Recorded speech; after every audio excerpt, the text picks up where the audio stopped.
கல்யாணம் ஃபிக்ஸ் ஆயிடுச்சா? தமிழ் மேட்ரிமோனிக்கு தேங்க்ஸ் சொல்லணும். 26 வருஷத்துக்கு முன்னாடி இதே தமிழ் மேட்ரிமோனி மூலமா தான் இவ அம்மாக்கும் கல்யாணம் பண்ணேன். கல்யாணம்னாலே தமிழ் மேட்ரிமோனி தான். முதலமைச்சர் மு.க. ஸ்டாலின் அவர்கள் சட்டமன்றத்தில் பதிவு செய்கிறாரு, நான் 4 ஆண்டுகளில் 1 லட்சம் போராட்டங்களுக்கு அனுமதி வழங்கியிருக்கிறேன் அப்படின்னு சொல்கிறாரு. அப்போது இந்த ஆட்சியின் லட்சணம் என்ன அப்படிங்கிறத முதலமைச்சர் தன் வாயாலே சட்டமன்றத்தில் ஒத்துக்கொண்டு விட்டார். எல்லாரும் போராடுறாங்க, மீனவர்கள் போராடுறாங்க, மாணவர்கள் போராடுறாங்க, அரசு ஊழியர்கள் போராடுறாங்க, ஆசிரியர்கள் போராடுறாங்க, பேராசிரியர்கள், கல்லூரி பேராசிரியர்கள் போராடுறாங்க, சத்துணவு ஊழியர்கள் போராடுறாங்க, ஏன் கேங்மேன், மின்சாரத்துறையில் பணியாற்றக்கூடிய கேங்மேன் எல்லாருமே போராட்டம் செய்கிறாங்க. எல்லாத்துக்குமான தேவைகள் இங்கே நிறைவேற்றவே இல்லை. 4.5 லட்சம் கோடி 75 ஆண்டுகளில் தமிழ்நாடு அரசுக்கு ஏற்பட்ட கடன்.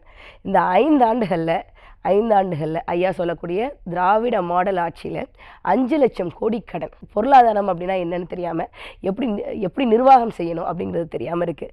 கேட்டால் சொல்லுவாங்க, நாங்கள் மாணவர்களுக்கு டெவலப்மெண்ட் கொடுத்துருக்கோம், 2000 கோடிக்கு மடிக்கணினி நாங்கள் கொடுத்துருக்கோம் அப்படின்னு சொல்கிறாங்க. 2000 கோடிக்கு மடிக்கணினி கொடுக்குறது சரிதான், ஆனால் அந்த மடிக்கணினியில் பாடம் நடத்துவதற்கு கல்லூரிகளில் பேராசிரியர்கள் இருக்காங்களா? செய்தி அரசியலாக தான் தெரியுதே தவிர மக்களுக்கான சேவை அரசியலாக இங்கே எதுவுமே இல்லை. அதை தான் நம்ம சொல்கிறோம்.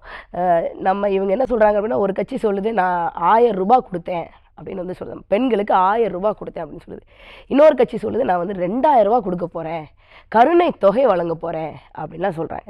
நீ யோசிச்சு பாருங்களேன், 1000 ரூபாய் கொடுத்ததுக்கே தமிழ்நாடு அரசு இது வரைக்கும் 38,000 கோடி ரூபாய் செலவழிச்சிருக்கு. 38,000 கோடி. அந்த 38,000 கோடி ரூபாயை வச்சுருந்தா நம்ம எத்தனை அரசு தொடக்கப்பள்ளி, அரசு நடுநிலைப்பள்ளி, அரசு மேல்நிலைப்பள்ளியை எவ்வளவு தனியாருக்கு இணையாக நம்ம தரம் உயர்த்திருக்கலாம்.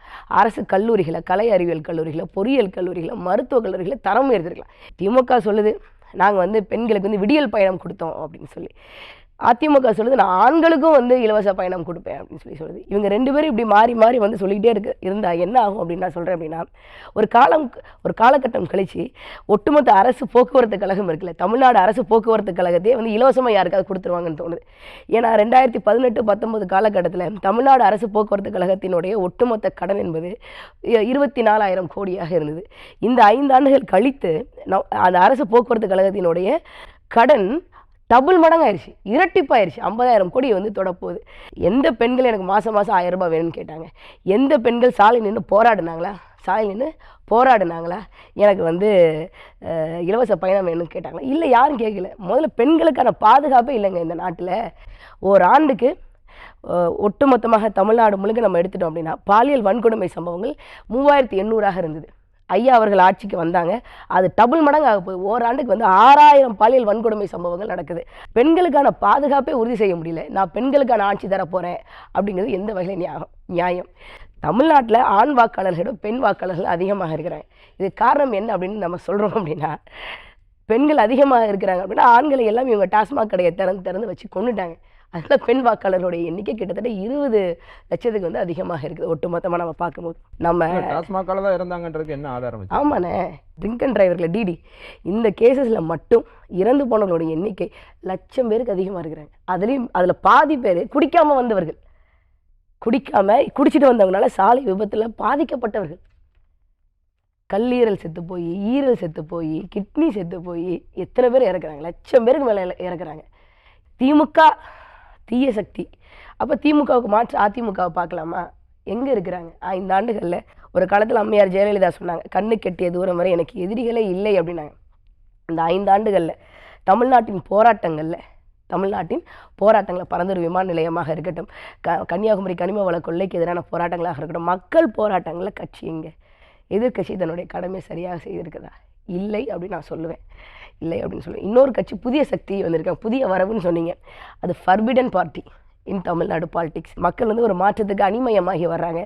ஒரு நல்லாட்சி வேணும், வாரிசு அரசியல் முறை இல்லாத ஒரு தூய்மையான மக்களாட்சி படைக்கணும், ஊழல் லஞ்சம் இல்லாத ஒரு ஆட்சி முறை வேணும், படித்தவர்கள் ஏழை எளியவர்களும் அரசியலில் கொண்டு வரணும் அப்படிங்கிறதுக்கான ஒரு புரட்சிக்கு மக்கள் தயாராகிட்டாங்க, மாற்றத்துக்கு தயாராகிட்டாங்க.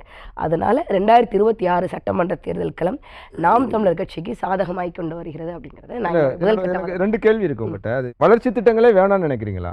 வளர்ச்சி திட்டம் கடன் வாங்காத மாநிலங்களோ நாடோ இருக்கா? இல்லைண்ணா, கன்னியாகுமரியில் மலையை வெட்டி அடுத்த நாட்டுக்கு அனுப்புறது, அடுத்த மாநிலங்களுக்கு அனுப்புறது வளர்ச்சி திட்டம் நீங்கள் சொல்கிறீங்களாண்ணே?